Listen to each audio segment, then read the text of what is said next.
Hi friends, welcome to Tamil G channel. நம்ம இப்போ பார்க்க போகிறது 6th ஸ்டாண்டர்ட் தமிழ் புக்கில் இருக்கிற 2ஆம் பருவத்தில் இருக்கிற பழமொழி 400 என்ற டாப்பிக்கை தான் நம்ம பார்க்குறோம். ஸோ இந்த பழமொழி 400 பற்றி பார்க்கலாம். இந்த பழமொழி 400 ஆசிரியர் யாருன்னா முன்றுரை அரையனார். அதாவது அந்த பழமொழி 400 ஆசிரியர் யாருன்னா முன்றுரை அரையனார். அவர் எதை பற்றி சொல்கிறாருன்னா, இந்த பாடப்பகுதியில் கல்வியின் சிறப்பு பற்றி சொல்கிறாரு. கல்வியின் சிறப்பு பற்றி சொல்கிறாரு. அதோடைய வரிகள் ஒரு வாட்டி ரீட் பண்ணிக்கலாம்.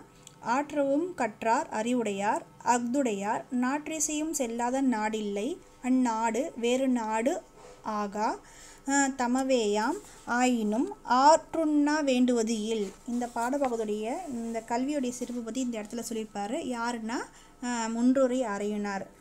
இவர் இந்த பாடலுடைய பொருள் என்னன்னு பாருங்கள்.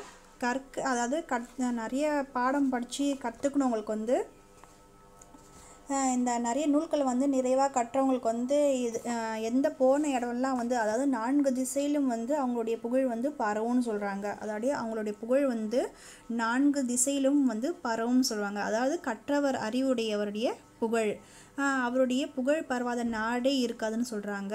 அதுக்கப்புறம் பார்த்தோன்னா, அந்த நாடுகள் எல்லாம் வேற்று நாடுகள் இல்லை, அந்த நாடுகள் எல்லாம் வேறு நாடுகளாக தெரியாது. ஏன்னா அவர் படிச்சிருக்கதால எந்த நாட்டுக்குனாலும் போய் சமாளிக்கலாம், சாதிக்கலான்ற மாதிரி இந்த இடத்துல சொல்லியிருப்பாங்க. தம்முடைய நாடுகளேன்ற மாதிரி சொல்லியிருப்பாங்க. எல்லா நாடுமே அவருடைய நாடு மாதிரி அவர் ஏற்று நடந்துக்குவார். ஏன்னா அவர் கற்றறிந்தவர்தால, அவர் படிச்சிருக்கிறதால அவருக்கு எல்லா இடத்துலையும் அவர் எப்படி வாழணுன்றது அவருக்கு தெரியும். அவருக்கு எல்லாமே தெரிஞ்சிருக்கிறதால அது ஈஸியாக இருக்கும். எல்லா நாடுமே தம்முடைய நாடு மாதிரி போற்றுவார்.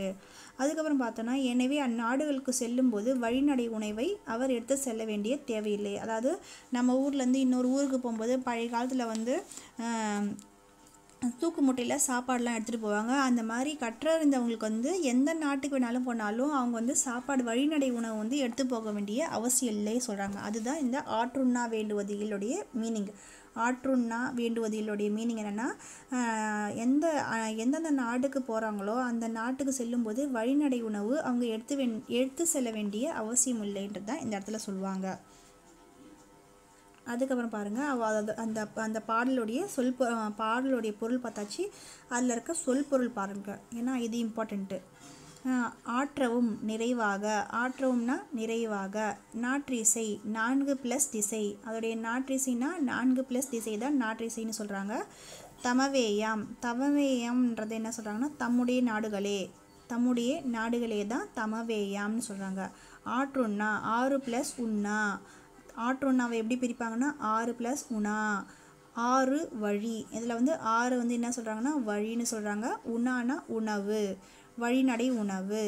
இதனை எப்படி சொல்லுவாங்கன்னா, வழிநடை உணவு அந்த காலத்தில் என்ன சொல்லுவாங்கன்னா, இக்காலத்தில் எப்படி சொல்லுவாங்கன்னா கட்டுச்சோறுன்னு சொல்லுவாங்க. இந்த வழிநடை உணவு இந்த காலத்தில் என்ன சொல்லுவாங்கன்னா கட்டுச்சோறுன்னு சொல்லுவாங்க. எந்நாட்டிற்கு சென்றாலும் அந்நாட்டில் கற்றோரை வரவேற்று உணவு அளிப்பர் என்பது பாடல் உணர்த்தும் கருத்து. எந்த நாட்டுக்கு சென்றாலும் அந்நாட்டில் படித்தவங்களை வரவேற்று உணவு அளிப்பது வழக்குன்ற மாதிரி இந்த பாடலில் சொல்லியிருப்பாங்க. இதில் வழிநடை உணவு இந்த காலத்தில் என்னவா சொல்லுவாங்கன்னா கட்டுச்சோறுன்னு சொல்லுவாங்க. ஆற்றுணா எப்படி பிரிப்பாங்கன்னா 6 + உண்ணான்னு பிரிப்பாங்க. உண்ணான்றது உணவு. அதுக்கப்புறம் தமவேயாம்ன்றது தம்முடைய நாடுகளேன்றது தான் இங்கே பொருள்படும். நாற்றிசை எப்படி பிரிப்பாங்கன்னா 4 + திசைன்னு பிரிப்பாங்க. அதுக்கப்புறம் பாருங்கள், இந்த பாடலுக்குரிய பழமொழி 400 ஆசிரியர்னா முன்றுரை அரையனார் சொல்லியிருப்பல, அவருடைய குறிப்பு பாருங்கள். ஆசிரியருடைய குறிப்பு இங்கே கொடுத்துருக்கேன் பாருங்கள். இந்நூலின் ஆசிரியர் முன்றுரை அரையனார். முன்றுரை என்பது ஊர் பெயர் சொல்கிறாங்க. அதாவது இந்த முன்றுரை அரையனாரில் இந்த முன்றுரைன்றது ஊர் பேர்னு சொல்கிறாங்க. அரையன் என்றது அரசனை குறிக்கும்னு சொல்கிறாங்க. அரையன் என்னும் சொல் எதனை குறிக்கும்னா அரசனை குறிக்கும்னு சொல்கிறாங்க. இவர் முன்றுரை என்ற ஊரை ஆண்ட அரசராக இருக்கலாம் சொல்கிறாங்க. இன்னொருத்தவங்க என்ன சொல்கிறாங்கன்னா, இவர் முன்றுரை என்ற ஊரை ஆண்ட அரசராக கூட இருக்கலாம்னு சொல்கிறாங்க இந்த முன்றுரை அரையனாரை. அல்லது அரையன் என்பது புலவரின் குடிப்பெயராகவும் இருக்கலாம், இல்லைன்னா அரையன் என்பது அவருடைய குடிப்பெயராகவும் இருக்கலாம். அந்த இடத்துல குடி போயிருக்கலாம், அந்த மாதிரி பெயராக கூட இருக்கலாம்னு இந்த இடத்துல சொல்கிறாங்க. இல்லை இம்பார்ட்டன்ட் ஒன்று, முன்றுரைன்றது ஊர் பெயர், அரையன் என்னும் சொல் அரசனை குறிக்கும். அதுக்கப்புறம் பாருங்கள், நூல் குறிப்பு பாருங்கள். 14 கீழ்க்கணக்கு நூல்களுள் ஒன்று பழமொழி 400. நமக்கு எல்லாருக்கும் தெரியும் பழமொழி 400 14 கீழ்க்கணக்கு நூல்களுள் ஒன்றுன்றது. அதுக்கப்புறம் பாருங்கள் 400 பாடல்களை கொண்ட நூல் இது எத்தனை பாடல்களை கொண்டதுன்னா 400 பாடல்களை கொண்டது. அந்த பேர்லேயே இருக்குது பழமொழி 400ன்றது தெரியுது. ஸோ 400 பாடல்களை கொண்ட நூல் இது.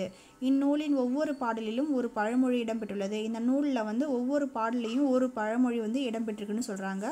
இப்பாடலில் வரும் பழமொழி வந்து என்னென்னா, இந்த பாடலில் வர பழமொழி என்னென்னா, ஆற்றுண்ணா வேண்டுவதில் தான் இந்த பழமொழியில் வர இந்த பாடலில் வர பழமொழி. அதாவது இந்த பாடலில் என்ன பழமொழி வருதுன்னா, ஆற்றுண்ணா வேண்டுவதில் தான் இந்த பாடலில் வர பழமொழி சொல்கிறாங்க.